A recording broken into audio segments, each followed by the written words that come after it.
Passons cette fois à notre deuxième bijou, notre deuxième boucle d'oreille en perles. Donc cette fois nous allons nous attaquer à une perle noire. Donc cela changera un petit peu de la perle que nous avons vue précédemment. Et en plus c'est une perle à facettes, ce n'est pas une perle lisse comme nous avons vu plus tôt, mais une perle composée de un petit peu comme une boule à facettes, il n'y a pas d'autre mot, donc de plusieurs petites faces les unes à côté des autres, qui donnent cet effet arrondi.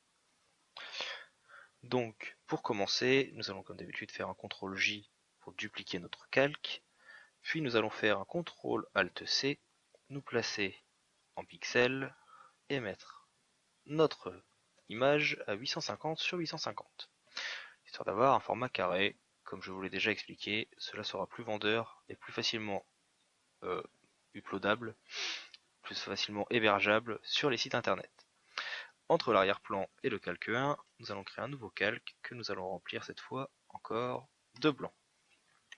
Nous allons de nouveau prendre le lasso polygonal ici et nous allons sélectionner le bijou qui se trouve le plus en bas, tout simplement car il a un meilleur contraste au niveau de la perle et qu'il est également plus droit au niveau de la tâche. Donc nous allons nous mettre sur le calque 1 après cette rapide sélection et faire un CTRL J pour le dupliquer. Vous pouvez supprimer le calque 1. Sur le calque 3, nous allons l'appeler bijou, tout simplement. Et nous allons faire un CTRL T afin de le remettre droit.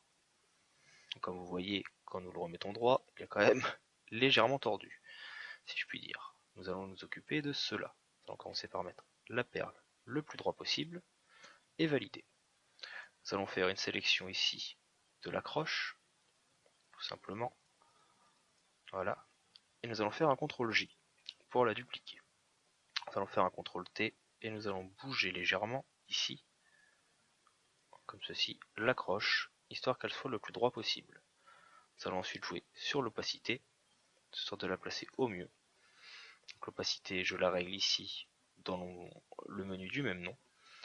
Une fois que le placement me plaît à peu près, je me remets à 100%, je crée un masque de fusion, et avec un pinceau noir, je viens mélanger, tout simplement, mon accroche, mon ancienne accroche, et ma nouvelle accroche.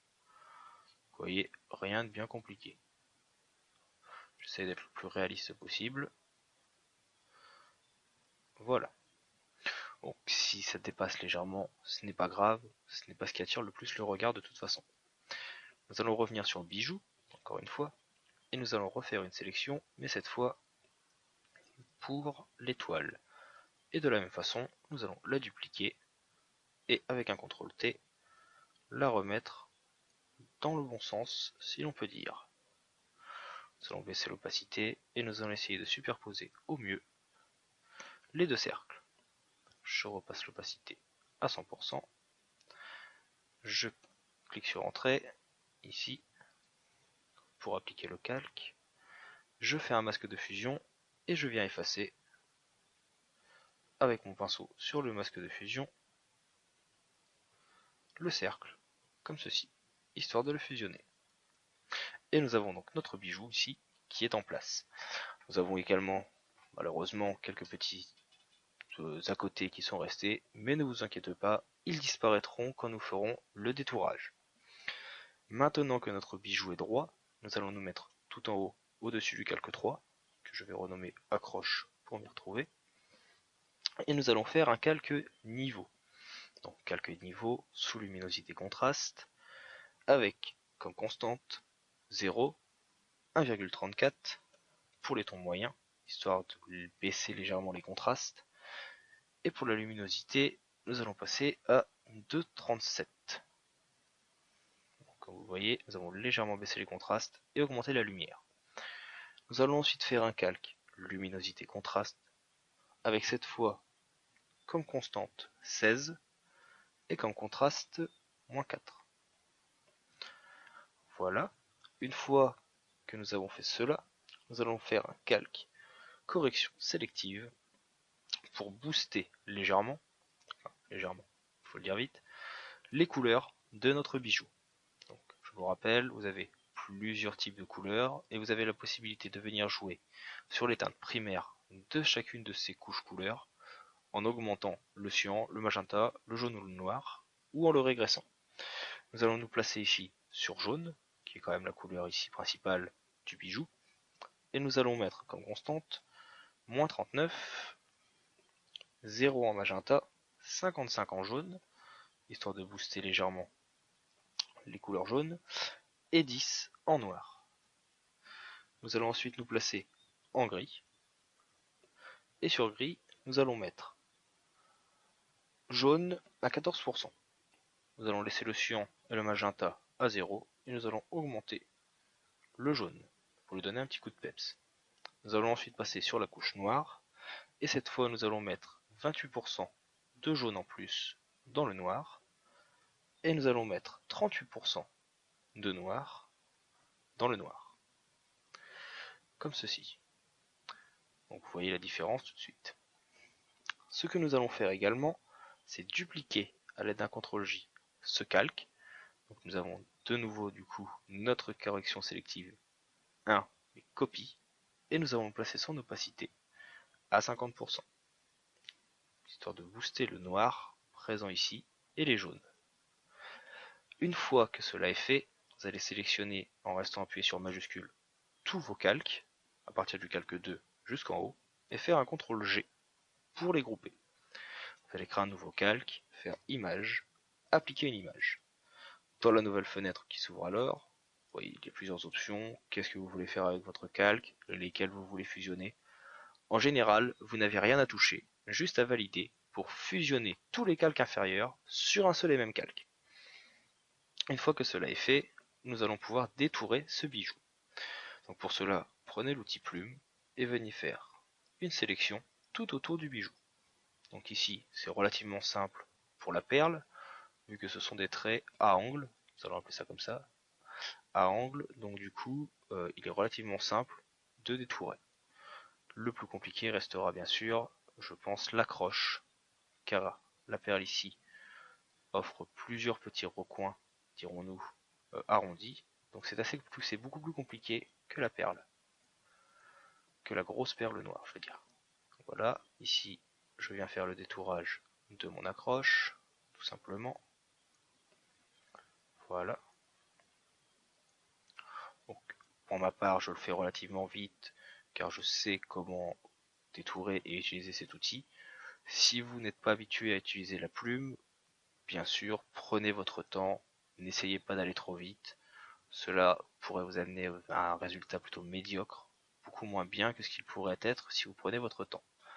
Comme on dit, c'est en forgeant que l'on devient forgeron.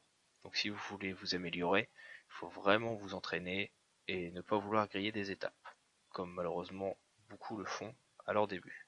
Moi le premier. Je me souviens, quand j'ai commencé, j'étais le premier à vouloir essayer d'aller trop vite, et les résultats n'étaient pas forcément là. Une fois que vous aurez compris que c'est en étant patient que vous obtiendrez de meilleurs résultats, si vous arrivez à comprendre cela et à le concevoir, vous aurez tout compris. Donc voilà, nous allons ici nous attaquer à l'étoile. Je vous rappelle, encore et toujours, mais c'est quand même très important je pense comme raccourci, qu'en cas de retour en arrière, de besoin de retour en arrière, vous avez le CTRL ALT Z qui vous permet de retourner en arrière. Il est beaucoup plus utilisé que le raccourci, enfin en tout cas pour ma part j'utilise beaucoup plus que le raccourci CTRL Z, car il permet, comme sur Illustrator, de faire un nombre de retours en arrière beaucoup plus important. Photoshop, malheureusement je ne comprends toujours pas pourquoi, mais j'espère qu'un jour cette erreur sera réparée, ne permet qu'un seul retour en arrière avec le CTRL Z, ce qui est bien dommage. Par exemple, lorsque vous utilisez des logiciels comme Illustrator ou InDesign, vous pouvez faire un nombre de retours en arrière égal au nombre d'actions que vous avez réalisées. Ici, ce n'est pas possible. Donc, voilà pour le détourage de notre petite perle. Une fois que cela est fini, faites un clic droit, définir une sélection, et cliquez sur OK. Vous avez ici le masque de fusion. Nous allons rendre le groupe 1 invisible. Vous voyez qu'il reste encore quelques petites choses à faire. Nous avons ici l'intérieur de l'étoile, comme ceci. Voilà. Nous aurons les petits cercles dans l'accroche. C'est anecdotique, mais cela pourrait être très visible ou trop visible pour notre rendu final, donc autant les effacer. Ça ne mange pas de pain, ça ne prend que quelques instants. Et nous avons ici l'accroche. Voilà, comme ceci. Voilà. Donc vous allez venir cliquer sur les deux cercles, les deux carrés imbriqués et fusionner les composants de forme. Vous allez faire un clic droit, définir une sélection, valider et supprimer avec le blanc de premier plan.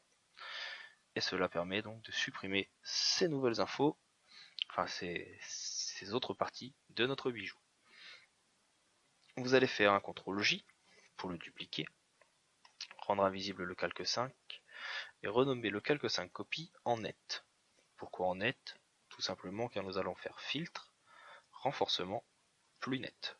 Une première fois, puis faire un CTRL F une seconde fois pour l'accentuer encore. Vous pouvez pousser le vis à une troisième fois, mais cela rajouterait beaucoup de bruit et ce n'est pas top je trouve. Donc juste deux fois. Vous allez de nouveau dupliquer à l'aide d'un CTRL J ce calque et l'appeler densité. Et vous allez prendre les outils du même nom, comme vous vous en doutez, pour venir ajouter de la luminosité par endroit. Vous voyez, je viens surtout en ajouter sur le côté droit avec l'outil densité moins.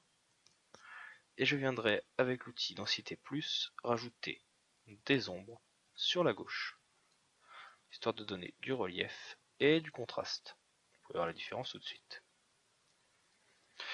Donc voilà pour les outils densité. Encore une fois, prenez votre temps pour les utiliser, pour obtenir le rendu que vous souhaitez. Une fois que cela est fait, nous allons faire un calque luminosité contraste avec comme luminosité 11 et comme contraste 28 pour accentuer les couleurs. Nous allons ensuite faire de nouveau une correction sélective, mais cette fois sur les gris, ici, avec un cyan à 0, un magenta à 0, un jaune à moins 17, car comme vous le voyez ici, il était beaucoup trop présent le jaune dans la perle, donc le moins 17 permet de l'enlever, et en noir à plus 5, pour accentuer le noir justement. Enfin, prenez la couche noire, et comme résultat, enfin comme constante, nous allons mettre 5, 10, 2 et 14. Donc cela rajoute un effet légèrement bleuté sur notre perle, tout en gardant le côté jaune de l'accroche. Vous pouvez dézoomer. Donc vous voyez qu'ici, j'ai été un petit peu trop vite sur l'outil densité. Je vais reprendre l'outil densité moins et rajouter du blanc sur cette partie de la photo pour faire ressortir tout de même le bijou. Si le rendu ne vous plaît pas, ce que vous pouvez faire aussi, alors voilà, c'est venir ici sur le masque de fusion, prendre le pinceau avec une faible opacité, voilà, et venir effacer par endroit ce que vous avez fait avec l'outil densité. Donc, attendez, je vérifie que je ne me trompe pas, voilà, comme ceci. Donc vous venez effacer sur la composition. Vous pouvez également venir effacer en dessous légèrement. Et cela fait ressortir, enfin plutôt fait disparaître le surplus de noir que nous avions ajouté. Nous allons enfin ajouter un dernier calque de réglage au-dessus de correction sélective 2. C'est un calque teinte saturation avec une saturation de 16 ici et une luminosité également de 16. Nous allons passer son opacité à 40%. Voilà, comme ceci. Donc cela permet d'ajouter un petit peu de luminosité sur la perle. Nous allons sélectionner de nouveau tous nos calques, donc à partir du calque 5 jusqu'en haut, faire un CTRL G. Cela nous donne un groupe calque 2 que nous allons dupliquer. Le groupe calque 2, vous allez le rendre invisible, et la copie, vous allez faire un CTRL E ici pour le fusionner. Donc une fois qu'il sera fusionné, faites de nouveau un CTRL J, un CTRL T, et faites une symétrie d'axe horizontal, et venez placer votre bijou en face. Cela vous permet de donner l'impression d'avoir une paire, ce que l'on retrouve normalement avec les boucles d'oreilles. Vous allez fusionner ces deux calques de nouveau avec un CTRL E, refaire un CTRL J, CTRL T, et créer une rotation de 180 que vous allez placer en dessous. Vous allez placer l'opacité de ce calque à 50%, et vous allez prendre ici l'outil dégradé, créer un masque de fusion et faire un dégradé noir vert transparent, donc le deuxième dans les options quand vous faites un clic droit, du bas vers le haut, très léger, voilà, comme ceci, pour donner une impression de reflet. C'est à vous après de voir le rendu que vous souhaitez. Voilà pour le deuxième bijou boucle d'oreille en perles de ce 5e chapitre. Il nous restera encore 2 ou 3 vidéos, je ne sais pas encore, suivant les rendus que j'obtiendrai, pour voir les différentes possibilités sur les perles boucles d'oreille, puis nous nous attaquerons aux perles transparentes et aux bijoux boucles d'oreille métalliques. J'espère encore une fois que cette petite formation, cette petite vidéo vous aura été utile. Je reste disponible pour toute question et je vous souhaite une bonne continuation dans le visionnage de ce tutoriel et des autres présents sur le site.